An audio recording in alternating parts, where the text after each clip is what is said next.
Chapter 17, and it's page 126 in your digital text.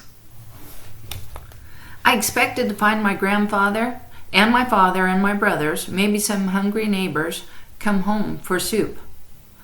These I got, but much more too. The yard around the mudroom was littered with dogs of all colors and sizes, empty feed bowls, water bowls, ringed by tongue splash. Inside the mudroom had earned its name, hemmed with pairs of clotted boots, the floor patterned with sloppy prints. In the kitchen, wet and weary, men crowded around the kitchen table, many standing, muddy to the knees, all but one in their stocking feet. Here, in our very own kitchen, was a trooper from the state barracks, the only one in the room with his boots still on. They reached to his knees and were mostly clean, so I knew he hadn't been in the woods all morning like the others. He creaked with leather, belt, boots, holster, chin strap. There was a row of long, sharp bullets tucked into the loops of his belt. The handle of his gun was a smooth wood, almost pretty, his uniform stiff and sharp from hem to hat, except for some goofy pouches that stuck out from the sides of his trouser. Aha! I thought. Jodhpurs. Constable Alaska was talking. In every county bordering ours, but nobody's seen him. Of course, he's bound to be in the woods somewhere, more likely to be spotted by some hunter or a farmer. The word is out and it will spread. Somebody will see him eventually, and we'll get a chance to talk to him. But Officer Coleman is here to help us find Betty, not Toby. I sidled around the stand by my grandmother, who was ladling out soup, while my mother carried the hot bowls one by one to the men. I caught a glimpse of my brothers through the troopers' planted legs, huddled under the table, wide-eyed. Officer Coleman had a deep voice, of course. It went well with his square chin and broad shoulders. He was a man straight out of a book. "The constable is right," he said. "But we can't look for Betty properly unless we know why she's missing. Shouldn't be looking for her at all around here if Toby's taken her." And there it was again, the horrible suggestion. I wanted to yell. He didn't. He's in the barn reading Treasure Island. That would teach them a thing or two. "Until we find him, and we will, we have to assume that Betty's just hurt and can't call for help. You could walk right past her in the leaves and mud and not see her at all." "She was wearing a yellow poncho when she left her house yesterday," the constable said. "Well, that's a blessing," the trooper said. "But you wouldn't see that if she were in an oil shack or down in a well." Inside, I went still. I felt like someone had reached out and tapped me on the shoulder, somewhere from my memory, a whisper. "There are old pits in Wolf Hollow," my grandfather said, "pretty much filled in, but maybe she stepped into a pocket and went down." "We looked all around the hollow," Andy's father said. I wondered where Andy was, perhaps out searching still. "Keep looking," the trooper said. "If he took her, you won't find her. If he hurt her, though, you might find something." He glanced at my mother, over his shoulder, at me. "You might find something," he repeated, "if she's still around here and just hurt. She might be unconscious in one of those pits and can't answer your calls. Keep calling, though. Even if she can't answer, she might hear you and take heart." "Wouldn't the dogs find her then?" This time it was Mr. Ansell asking the question. His accent in this company sounded stronger than ever. The trooper shook his head. "Not your dogs, I'm afraid, and our hounds won't be here until later today if we're lucky, maybe tomorrow. They're working a job in Waynesburg, but we'll be getting some help soon. People come from all over when there's a search on. In the meantime, we keep looking. And I want to talk to your son," he said to Andy's father. Mr. Woodbury got a look on his face and said, "He didn't do nothing."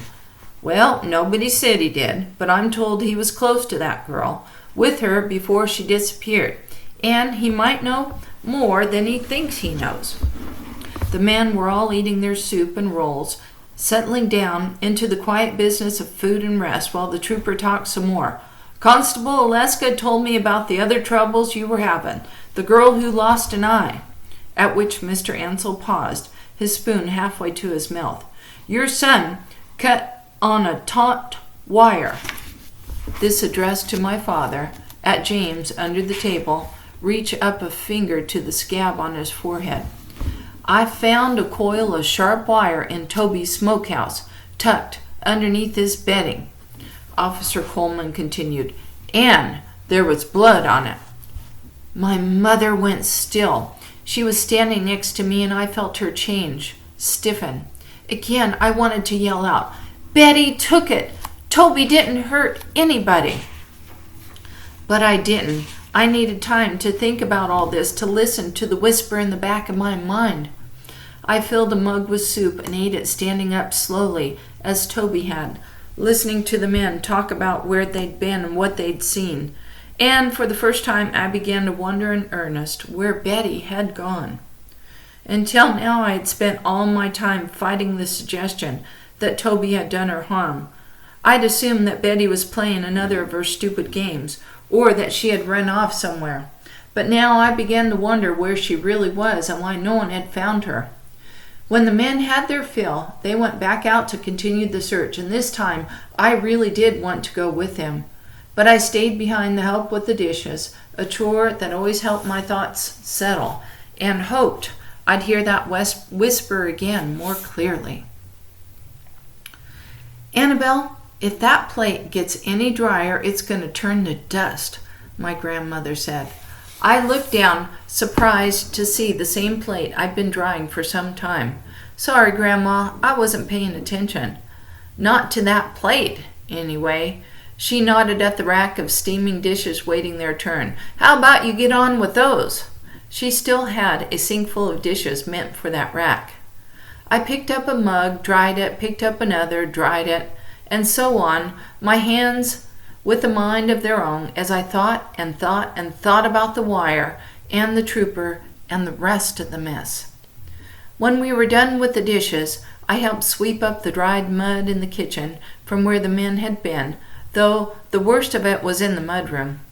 "Do what you can," my mother said, "but don't scrub anything. It will just get mucked up again at supper time when they come back."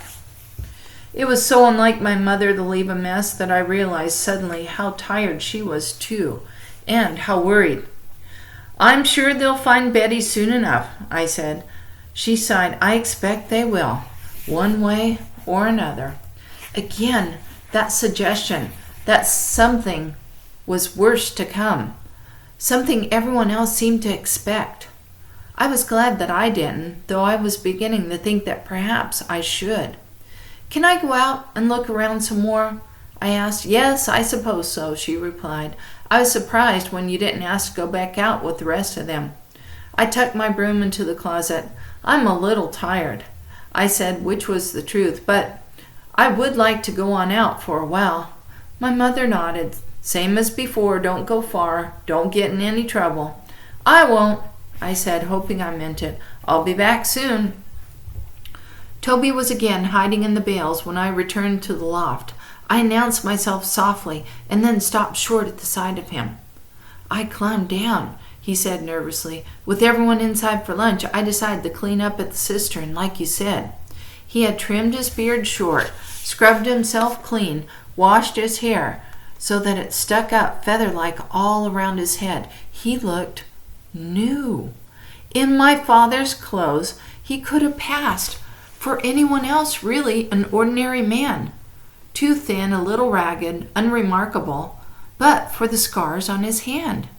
Having seen the transformation, I could not unsee it, could not know if he was as changed as he seemed to be.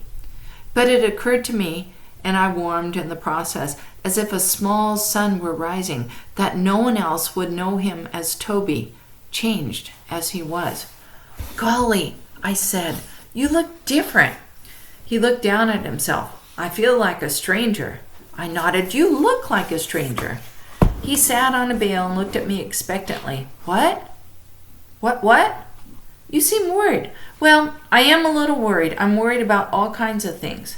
But I just got worried about something new." What? He said again.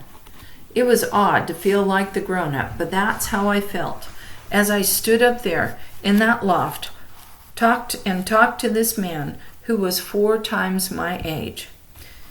If I had a way to let you to help you clear up things up, about what Betty said, would you do it? Toby gnawed on that for a minute. Well, it would depend. On what? On what you had in mind.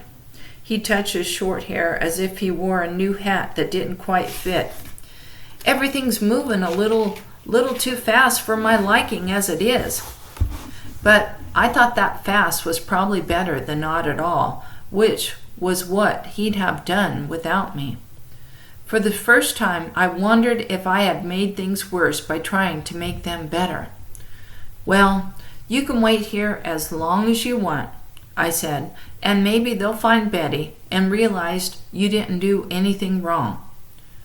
Toby rubbed his bad hand and looked at me curiously. Or you can do something about it. He raised his eyebrows. Such as? I spent a moment deciding where to begin.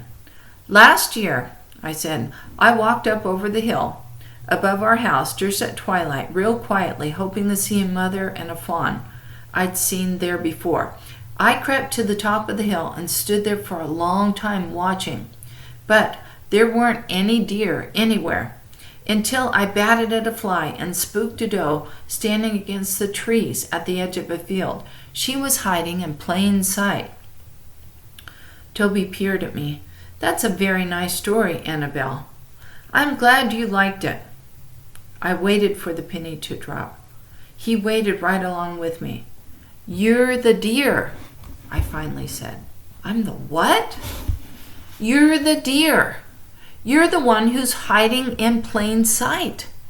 I realized he hadn't seen himself in a mirror, had no way of knowing how entirely he'd changed. No one will know you're Toby, not like you look now.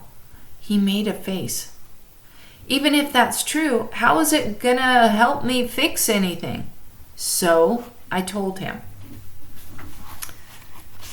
It took some convincing, but once Toby accepted the idea that no one would recognize him now, he began to see the possibilities. We decided that he should stay in the barn until after dark, maybe morning, and then join the search. If anyone asked, he had come in from Hopewell to lend a hand, had heard about the missing Betty, and had come to do what he could, and so on. This is starting to feel like a game, he said. I don't like it. I don't either. This is all just a big dumb misunderstanding, but you really are the deer, Toby, and all those other men are the hunters. You can't hide forever, and I can't keep this secret much longer. It's like a stone in my belly. Toby nodded. I know what it feels like.